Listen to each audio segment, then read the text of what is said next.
Being single, it's frustrating. But do you know what's more frustrating? This Kenyon Green situation with the Houston Texans. And really just the Texans offensive line situation as a whole. Because now, despite being extremely expensive, depth on the Texans offensive line is a major issue. Maybe not with Laramie Tunsil and Shaq Mason, but Titus Howard is still recovering from a broken hand that he suffered in early August. We heard yesterday from DeMeco Ryans that they're just hoping he gets healthy when he was asked about moving him over to left guard. Kenyon Green's on injured reserve with a shoulder injury, and the plan is to get him ready for next year. And what people are really mad about when it comes to Nick Caserio is that Caserio at his press conference yesterday said that IR was a matter of when, not if. An injury that they knew about all the way back in May. He's getting crushed for it. Perhaps deservedly so. Scott Questenberry is on IR with a torn ACL and MCL. Second-round pick Juice Scruggs has a strained hamstring. They waived Michael Dieter, who started over Kenyon Green in Game 3 against the Saints before Green aggravated that shoulder injury on that sack of Davis Mills where the guy turned him like a turnstile and then all of a sudden he was holding his arm. They are rotating at practice Kendrick Green, who they just traded for from the Steelers. Remember that terrible endorsement, a very backhanded, patronizing endorsement that Ben Roethlisberger gave him. We played that yesterday. And Jarrett Patterson, who is a 6th-round rookie. Those two guys are alternating reps at starting center right now. And people are at the point now where the very online Texans folks are, I think, trying to pump the tires of Ole Miss rookie Nick Broker, who had a great Senior Bowl, started 3 years for Ole Miss, All-SEC, second-team All-American, surrendered one pressure over 50 snaps this preseason, gave up no sacks his senior year. Like maybe he could be a good guard. At this point in time, you have no idea who's going to be out there. It hasn't turned into a protect CJ Stroud movement online, hashtag protect CJ. But all of these offensive line issues, which are largely the byproduct of injuries, have led to a mob, pitchforks? Yeah, I don't know what I'm trying to say there. Pitchforks, torches coming Nick Casario's way. Pitch torches. And it's over the idea that Kenyon Green could have had surgery in May. Now, I get it. If you're an organization, maybe you need to hold your young player's hand and tell him that he has to have this surgery as soon as possible. But I'm going to offer a couple of devil's advocate defenses here for Nick Caserio. Number one, is it possible that Kenyon Green just did not want to have the surgery? Is it possible that he wanted to play through this? Is it also possible that Nick Caserio or Kenyon Green knew that the best way to get Kenyon Green playing better than he did last year is for him to have a full offseason program, as opposed to him being injured for much of the offseason like he was last year? But that's all I got.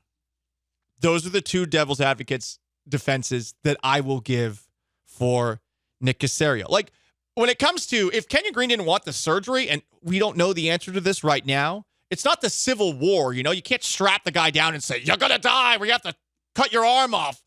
And if you resist, you're not going to make it. This isn't some sort of life or death situation where they can force him to have the surgery. And some guys don't want to have surgery.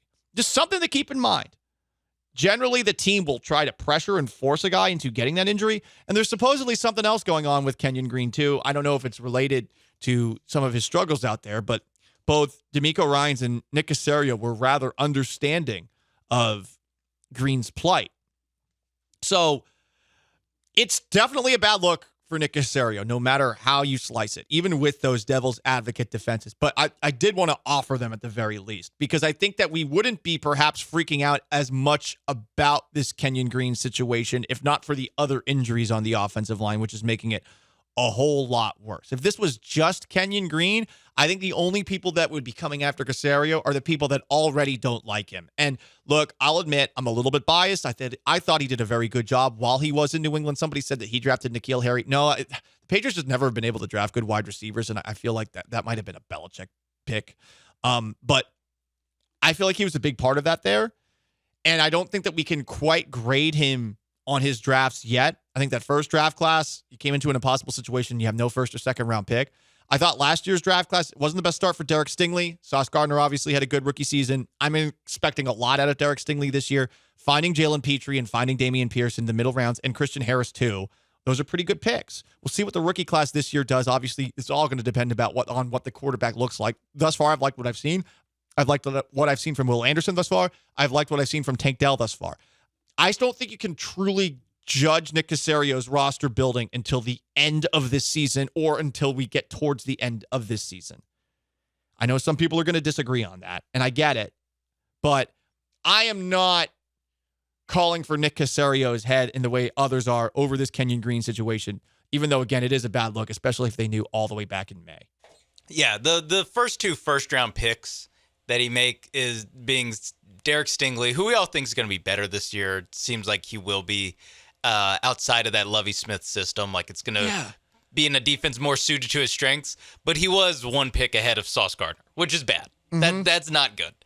And then, well, not good for Nick Caserio. It's fine for Stingley. Who cares? He had no control of that. Right. And then for Kenyon Green to not impress his rookie year, which offensive line play for a rookie, that's going to be hard no matter what. But then now to have like a lost sophomore season, that's tough for your first two first-round picks. For any GM to kind of have to, I guess, respond to that, to have the fan base be upset about that. Like that, there's nothing that you could say right now that will be like, actually, this is fine. It's a tough situation no matter what. I don't think Caserio's done anything that's like super like blown my socks off how impressive it was, but the bad stuff, it was a little bit out of his control, or at least the Green thing is out of his control. But the thing is, people, Sean, think that he had control over it because they knew about this in May.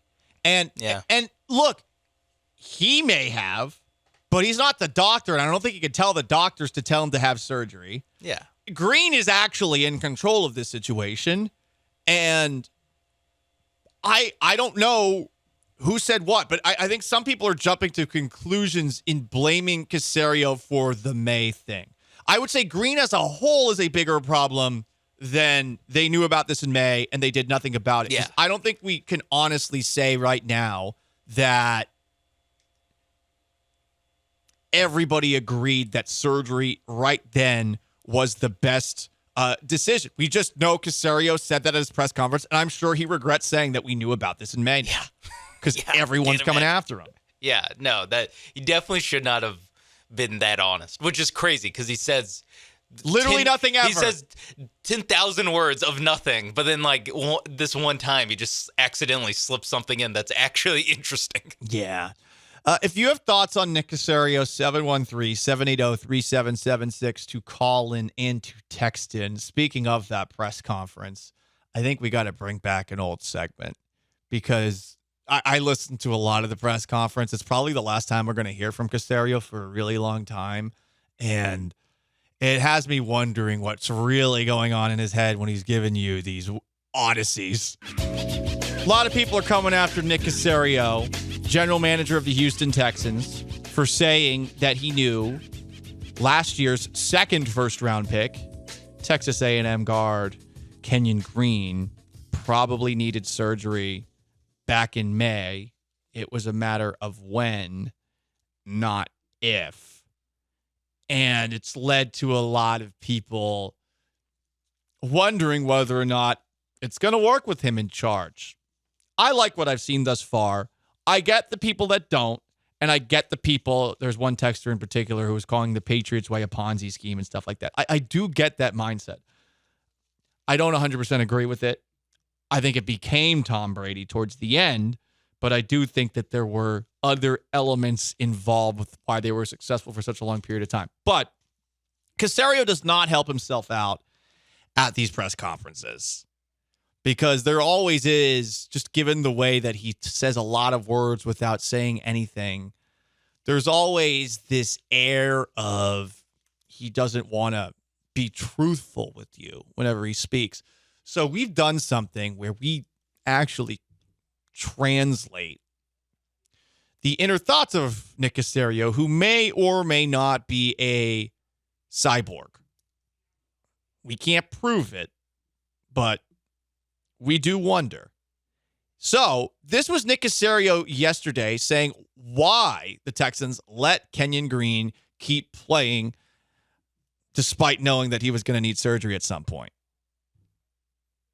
Yeah, I think he was trying to give him an opportunity to see if it could be able to make it through a long period of time. So I think the issue that he had, like, we knew it was going to have to get fixed. So he tried to give the players the best opportunity, maybe without putting them at a disadvantage, or physically, if they're able to endure and go through enough, they can handle it. Great, but if it gets to a point where it doesn't allow a player to do their job at an effective level, then just in the end, you got to make a determination. So instead of kind of hemming and hawing about it, like in the end, it was just, all right, we knew probably it could potentially end up in this situation, so the timing is now. So, all right, we made the decision and we move forward.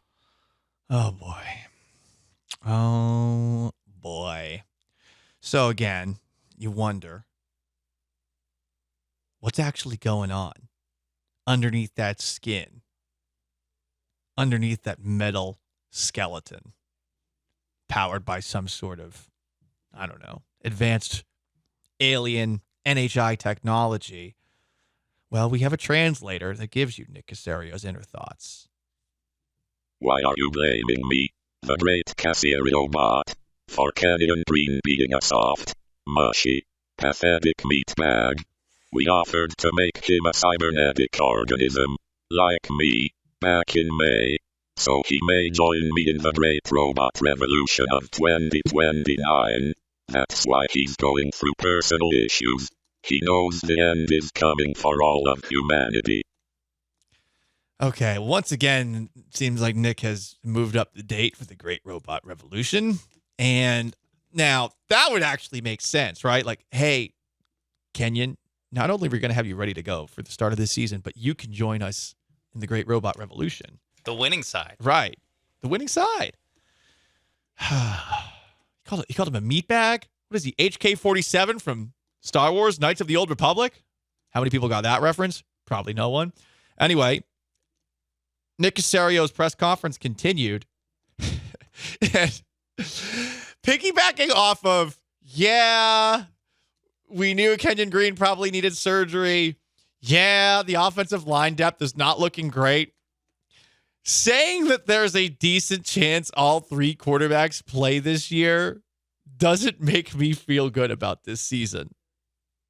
I mean, we're one of, 12 teams, 13 teams that are carrying three quarterbacks on a roster. So, I mean, we feel good about all three players. And I think the reality is, unfortunately, this is just the way the league goes. There's a good chance you're going to see all three of those guys at some point during the year. Oh, my gosh. Yeah. Especially when the offensive line depth is where it is now, Nick. Sounds like you said it with a smile. I'm not sure I love the tone on Nick Caserio on that one. I don't either. So what do you think was really going on in his head via, as HRW_S1W says, CP3Serio, which is a nice nickname. This is the inner robot thoughts of Nick Caserio. It is pathetic that you humans allow me to pay Texans quarterbacks hundreds of millions of dollars. These hapless meatbags are more protected than all of your data, all of your nuclear weapons, all of your lives. You should be focusing your resources on stopping me and the robot revolution, but keep focusing on that depth chart. Ha. Ha. Ha. All right, well, Robo Caserio, everybody. Robo Caserio. Robo Caserio is more interesting than Nick Caserio press conferences. And so much more interesting. I mean, but it's dark and alarming.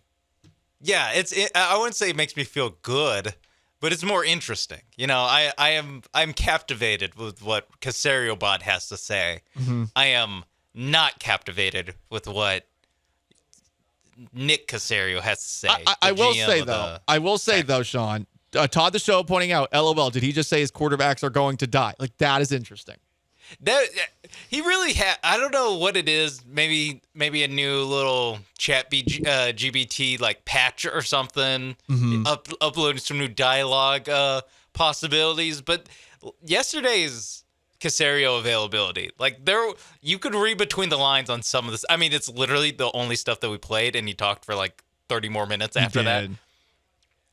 But there are some things like him going like, "Oh, there's a chance all three of them play." And it's like, oh, dude, do not. When you also are saying we're putting a offensive lineman on IR and we're signing every offensive lineman that gets cut from every other NFL team, you can't also go, there's a chance we see Case Keenum, Davis Mills, and CJ Stroud. Damn, you might see EJ Perry. Is he on the practice squad? You know what? This is bringing me down.